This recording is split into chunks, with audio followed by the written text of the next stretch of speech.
are the most common type of mutant that most travelers will encounter, and make up more than half the mutants here in Utopia.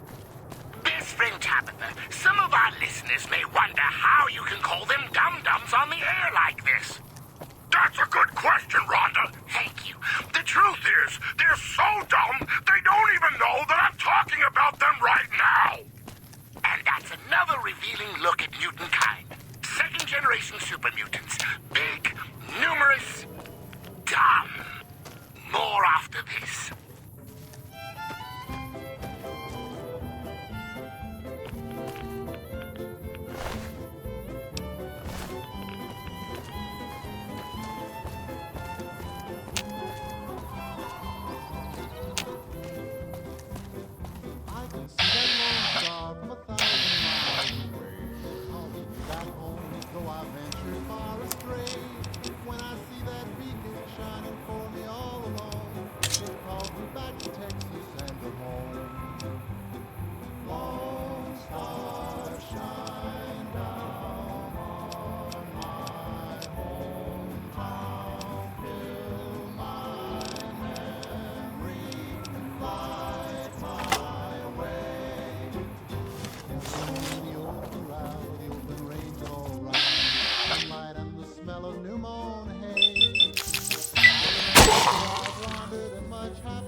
Welcome, Utopia, to another episode of Know Your Mutants. Today, we're proud to have best friend Tabitha with us. Welcome to the show. Good to be here, Rhonda. You look good. So what type of mutant did you want to talk about this time, best friend Tabitha? I thought I'd briefly talk about first-generation super mutants, Rhonda. Ooh, what can you tell us about them? What we call the first generation of super mutants, Rhonda, were actually created by the Master himself. Like everything the Master took a direct hand in, they were better than the ones who came later, the ones made by accident. They were smarter, almost as smart as Nightkin, and were able to think and act for themselves. However, the first generation seems to have some kind of suicidal urge that they can't control. How terrible! What makes you say that, best friend Tabitha? So far, all first-generation super mutants that have come to Utopia have left not soon after. How strange! Why would anyone leave the safety and comfort that Utopia provides? Why indeed, Rhonda? But now there's not a single first-generation super mutant in Utopia. Except you. Except Neil. Well, I think we've learned something today. Let's go to the music.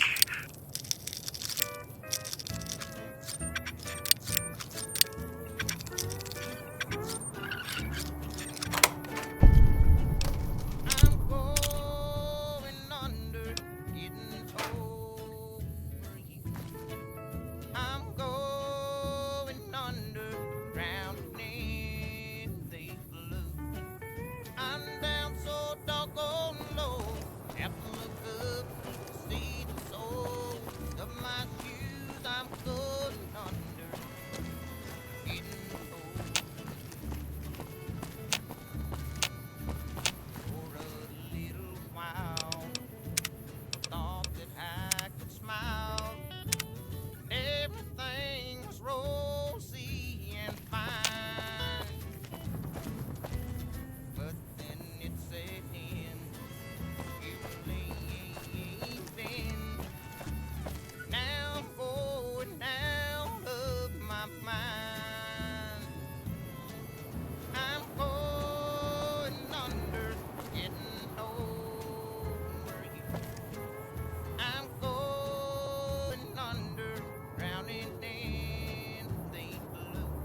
from the state of Utopia.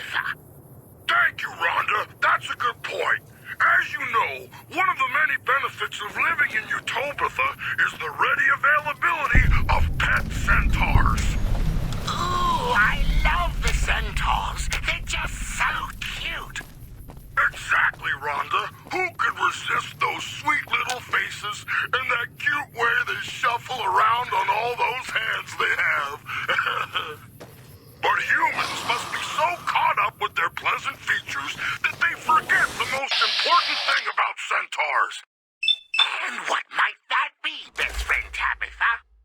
Centaurs eat humans, Rhonda! You see, humans are a lot smaller and much more tender than you or I, so centaurs naturally see them as food.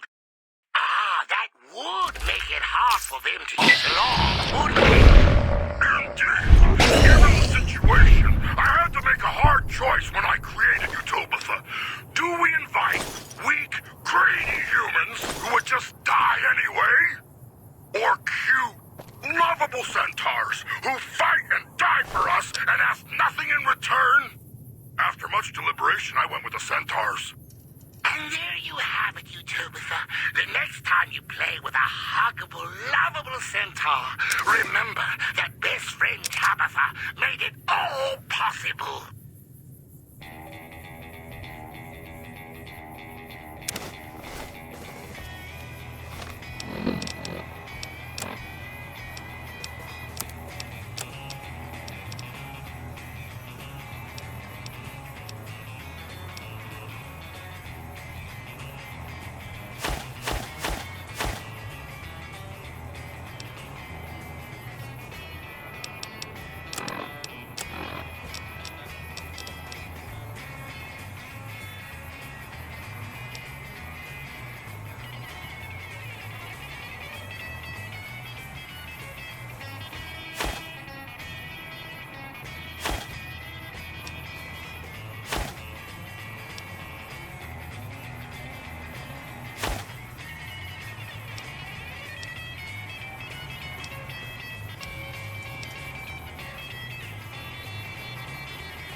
getting chased because you're bigger than humans and scaring them?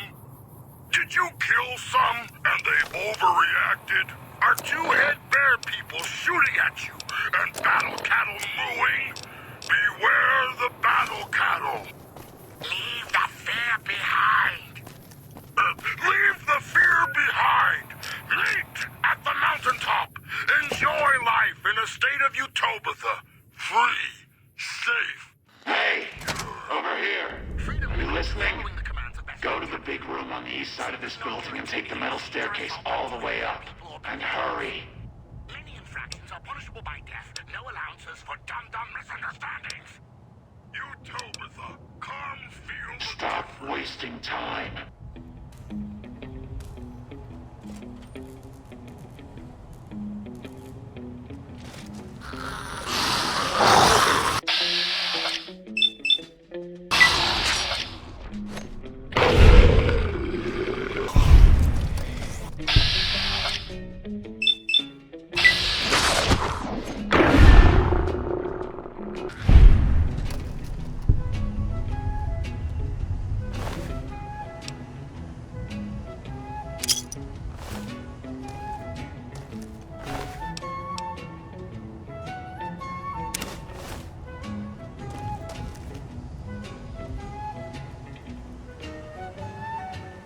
What's the problem, Smoothskin? Lost your way? Who I am doesn't matter, Smoothskin. Stop wasting time and get up here.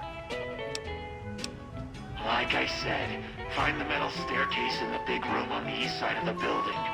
It's where they used to make rockets. Let's hope you do.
Here once again with our beloved leader, best friend Tabitha. Why don't you tell our listeners what you just told me? I was just saying that I think there's a fundamental misunderstanding about the mutants here in the state of Utobitha. And what would that be? I believe that the mutants here are generally considered to dislike humans, and nothing could be further from the truth. During their stay here, mutants are taught to tolerate and even accept the existence of inferior, frail creatures, humans included. Ooh, how insightful. So then, how do you think this misunderstanding came about? My guess is that it has something to do with the fact that every mutant in the state of Utobitha has been given explicit orders regarding security. Those orders naturally include shooting humans on sight, or pounding them with whatever happens to be handy, guns being in short supply, you see. As I've explained, there are numerous dangers to humans here, and we have a duty to drive them away. It's for their own good, really. Makes sense to me. And the silly humans think we don't care. For shame. Stick around, Utobitha, for more after this.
from a fight where battle cattle were involved. This is not acceptable! No self-respecting soldier of Utopia should ever be seen running like a scared little human! I don't even know why I try. It's not like the dum-dums are even going to understand this! You heard her, Utopia. Beware the battle cattle, but don't fear the battle cattle. More after this.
Hello there. It's good to see a friendly face. I almost took you for a raider, I did. Name's Malcolm. Malcolm Holmes. Don't suppose you'd care to trade. I'm missing a few essentials and... screw this. Lying just ain't in my nature. I'll tell it to you straight. I've been following you for a good bit now. It started off innocently enough. I was traveling, as I often do, and happened to observe you picking up one of those Blue Star caps. You didn't show any reaction to it, so I figured you didn't know what you'd gotten your hands on. Raoul Tejada has again been commuted for a period of 24 hours to allow time for important repairs. There's an old wasteland legend that says somewhere out there is a fabulous treasure from before the war. Those caps with the blue star on them, the tale goes, are the key to that treasure. They're called Sunset Sarsaparilla stars. Rhonda. What's your take on the situation? All over the place. The easiest place to find them is unopened bottles of Sunset Sarsaparilla. You'd think they'd all have been picked clean by now, but somehow, new bottles keep appearing in the machines. Some say it's old Festus who does it, hoping someone will finally collect enough caps to earn the treasure. Other than bottles, you'll just have to scavenge. You can find caps in the unlikeliest of places, and Blue Star caps are no exception. It's said that the treasure is guarded by a man named Festus, and he's the one who asked for the Blue Star caps. It's also said he's been around since the war, standing a lonely vigil, waiting for someone to come and take the treasure off his hands. That'll make him pretty damn old, but I've met a few people in my travels who claim they actually met him, and they weren't the lying type either. Nah, I gave it up years ago. Too dangerous. And even if I did still collect them, I'd tell you the same. There's people out there so mad with the idea of treasure that they'll attack strangers just on the suspicion that they have some of those caps. No one knows. Money, weapons, water. It is, or maybe was, something of value, and that's enough to get people motivated. No problem. If you do end up trying to collect more stars, watch out for a man named Alan Marks. He's killed several people for their stars already.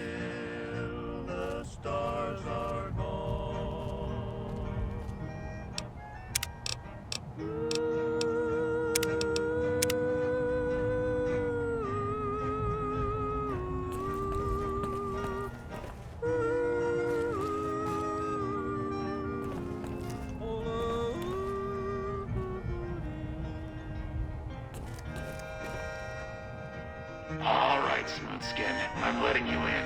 You better watch yourself. I'll sure as hell be watching you.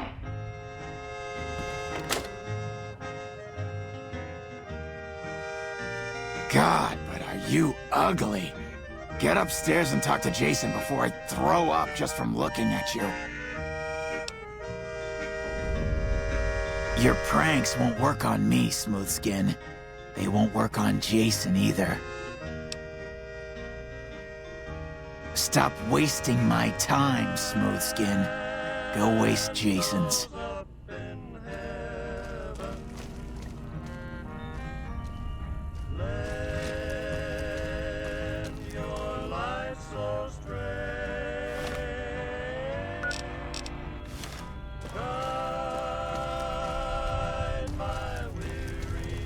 Hey.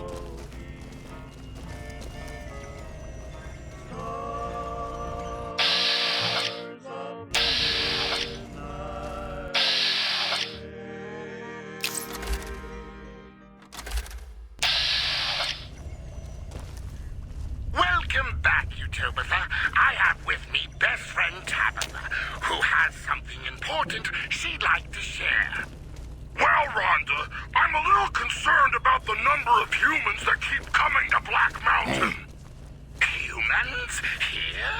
Oh, why do you think they do that? Honestly, I think they're a little jealous of the ideal society we built here, Rhonda, and I can't blame them. We have everything we need here. Food, shelter, safety, entertainment. It really is a paradise. There's no arguing with the truth, is there? But humans need to be aware that Black Mountain is no place for them. In fact, it's even dangerous for them here. Why is that? First of all, there's the radiation. That warm, peaceful glow that we all know. Hello, Wanderer. Doesn't have Please forgive us our humble surroundings. Our true home awaits us in the far beyond. Have you come to help us complete the great journey? I am Jason Bright, the prophet of the great journey. All the ghouls you see here are members of my flock. The demons appeared from nowhere, except it might be more accurate to say they never actually appeared at all. The demons are invisible. Where one of them stands, the most one sees is the air shimmering, like sunlight on water. They set upon us as we were on our way to worship one morning. We had just entered the basement. My flock fought bravely and killed a few, but at such cost. Nearly half of us died or went missing. The rest of us retreated up here. One of the demons raved at us, but they have not tried to attack us since. Still, their demonic presence brought all progress towards the great journey to a standstill. But now you have come. Once again, the Creator has sent a human to help us across a seemingly insurmountable obstacle. Yes, over the intercom. Threats of death should we step outside. Guarantees of safety should we stay locked away. It went on for hours, and did not always make sense. But that was the first day only. Since then, silence. Will you drive away the demons, Wanderer? I know that all the ones I love would welcome me once more. In dreams I see them now, though it seems I'm bound to roam. My thoughts But we have no hope of completing the great journey without your help.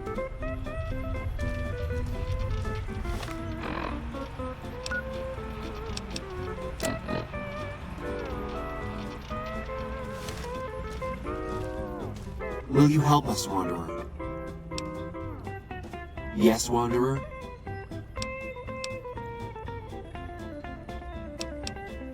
Please do. An auspicious name, don't you think? It was mine before I became as I am now. Before the Great War, even. Truly does the Creator author a destiny for each and every one of us. We wish to escape the barbarity of the wasteland, especially the violence and bigotry of its human inhabitants.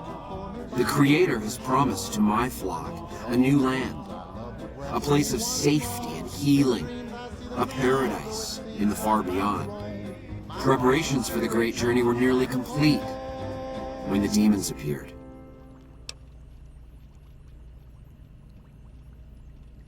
Yes, Wanderer? Here once again with our beloved leader, best friend Tabitha. Praise the Creator. Bless you, Wanderer. Bless us all. As soon as the underground has been rid of demons, preparations for the great journey can resume. What would that be? Is the way clear? I believe that the mutants here are generally considered to dislike humans, and nothing I understand. from the truth. I know you will fulfill your promise. Mutants are taught to Is the way clear? even accept the existence of inferior The means by which the great journey is to be accomplished are an article of faith, not to be discussed with outsiders. I have glimpsed it only in visions, Wanderer, but what I have seen is truly miraculous. It is a place of light and healing, and I know in my soul that my flock will be safe there. shooting humans on sight or pounding them with whatever happens. You're referring to Chris. Guns being I doubt you had much luck if you tried telling him that he's human. explained. We had the same discussions when he first appeared, Humans here. and the same lack of success. Drive them away. He believes he is one of us. Good, really. Soon enough we realized that Chris was a gift from the Creator.